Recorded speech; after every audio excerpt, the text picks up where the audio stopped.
What's happening, folks? Back with another reaction, back with some more Pet Shop Boys, and we're returning to Bilingual 1996. And the next track in the playlist is Up Against It, which is a phrase used in a colloquial speech to mean in a difficult spot with forces or factors not stacked in your favor, but perhaps pointing in the direction of difficulty, disappointment, or problem, and interpreted visually or more literally. It's the idea of being up against the surface with no place to run or no ability to retreat or recoil further. And in that regard, it sounds like uncomfortable or vulnerable, so I do wonder whether there is more to it. As I've learned, Pet Shop Boys have a way of using phrases that are part of common and colloquial speech that hit a bit differently than expected when it gets into the actual narrative of the tune. So I'll be looking out for that. Either way, I will try to follow along. This is Pet Shop Boys. The tune is Up Against It, and it's from their 1996 album Bilingual. And once again, big shout out to Seb.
To Trafalgar, one kiss, then I'll go.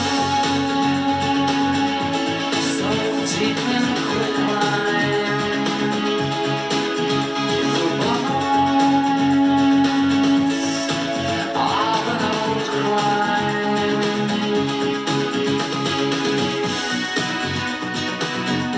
I knew a man who raked them over.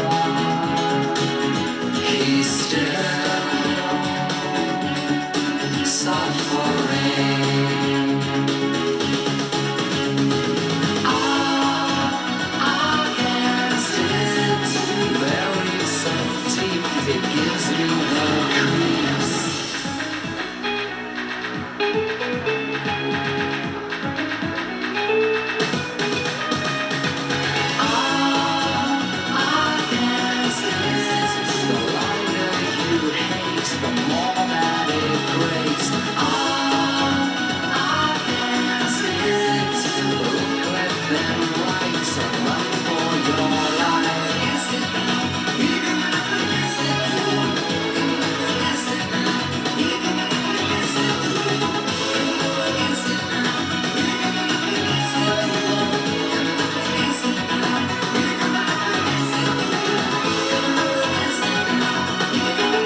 you for reiterating that line, Neil, because that's one of the ones I was going to talk about specifically, as well as, the higher you fly, the harder or longer you fall. So it does feel like there is failure afoot, not just difficulty, but perhaps the inability to make something work. And there were a few lines along the way that gave me that feeling, including the more that it hurts, the less that it works, which might be like a self-feeding process, right? The more things get strained, the more difficult they are, that in turn makes the next step more complicated or less desirable or harder to salvage.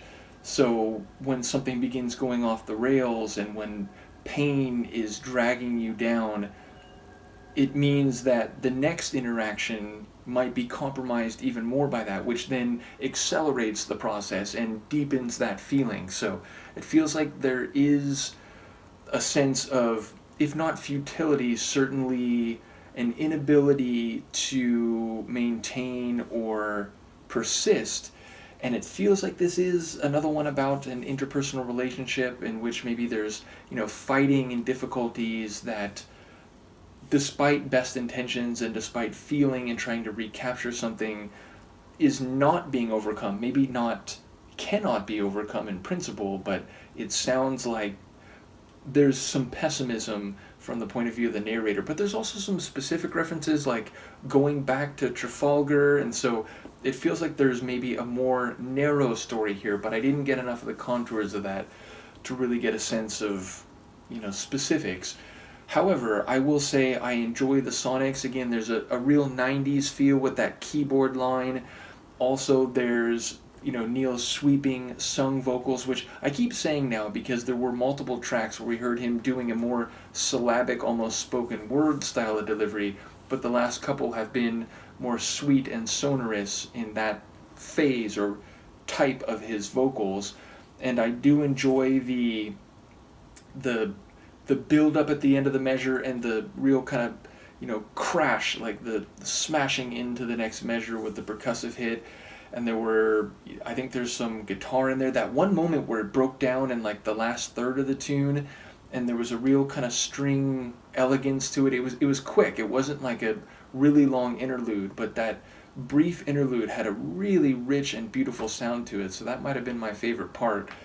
But yeah, I feel like this is one where there's a bit of melancholy, but also a bit of a sweetness, which indeed there were a couple people I think who commented that the last track, the Red Letter Day, it had a bit of that where it felt like a bit melancholy but still had an elegance and a beauty to it. So I caught a bit of that here too.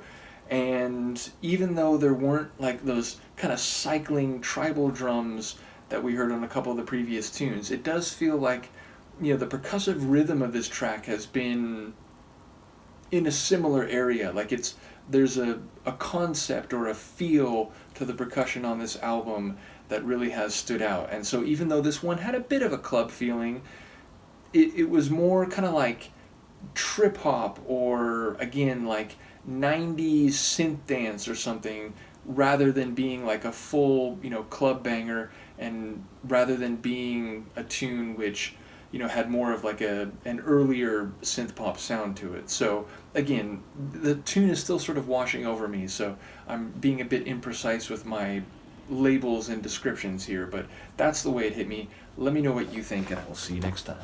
Peace.